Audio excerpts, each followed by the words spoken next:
Welcome. Welcome to this, the first ever Academic Smackdown! Each division has nominated as tribute one faculty member to defend to the end their division as the sole survivor of the Academic Smackdown.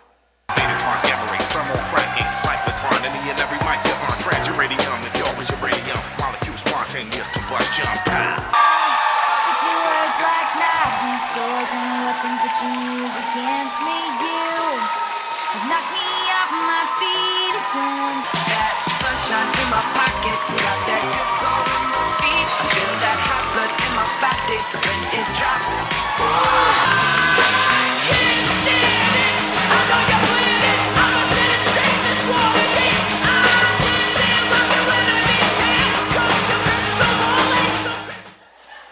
Danielle, when you walked onto the stage, I have to tell you, my heart stopped. Did any of you experience this as well? You seem very ready to go. Tell us, what's your secret? It's a great question. Okay, so for the sciences, I had to get in the mind of my enemy, right? So for the sciences, I bought a lab coat, okay? And then I just acted like superior to everybody else. Tell me, why is your role so important on this historic occasion? Do you smell that smell? It's a bit acrid, don't you think? Now that you mention it, It's a bit flowery, a bit tangy, a bit earthy. I do smell that smell. Yeah, let me tell you what that is. That's the smell of scientific smugness. Yeah. Social scientific self-importance. Humanity's hubris. We're the ones who change the world. We're the activists. We're the ones dealing with the isms, the racism, the sexism, the homophobia. We're the ones being out there marching on the streets. It is really totally unfair to put me up against 3 white men.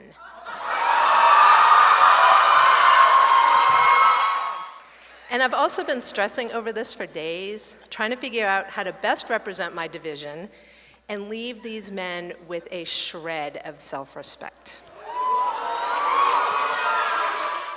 The choice is clear.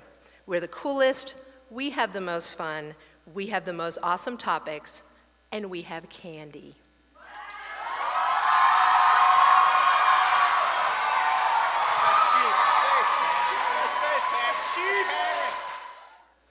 We have robots.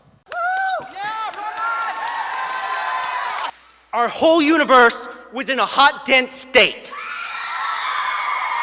Then nearly 14 billion years ago, expansion started. Wait. The Earth began to cool. The autotrophs began to drool. Neanderthals developed tools. We built a wall. We built the pyramids. Math, science, history, unraveling the mystery that all started with the Big Bang. Let me just demonstrate this. Here I've got a beaker of water that represents all the disciplines. I'm going to pour out a little water that represents arts and literature. I'm going to pour out a little water that represents social scientists. What's left is the beaker that holds them all together. It's the sciences that holds them all together. There's a little bit more in there. That's the psychologists that like to think they're scientists. You know, science, shouldn't you think about what you're doing, science? Oh, I just show my scientific method badge and I can do whatever I want. I'm science. But in the great educational feast, if the sciences are the fatty steak dripping with self-absorbed grease and a basting of salt, the social sciences are the leftovers.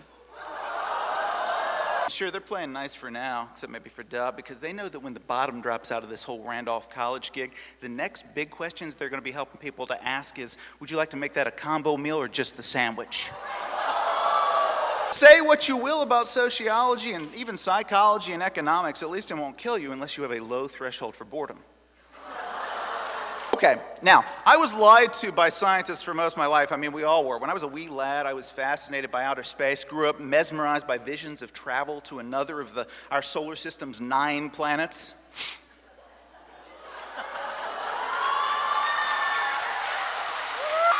I'm pleased to crown our victor, Dr. Sheldon! Stand! Enjoy this moment, let's hear it!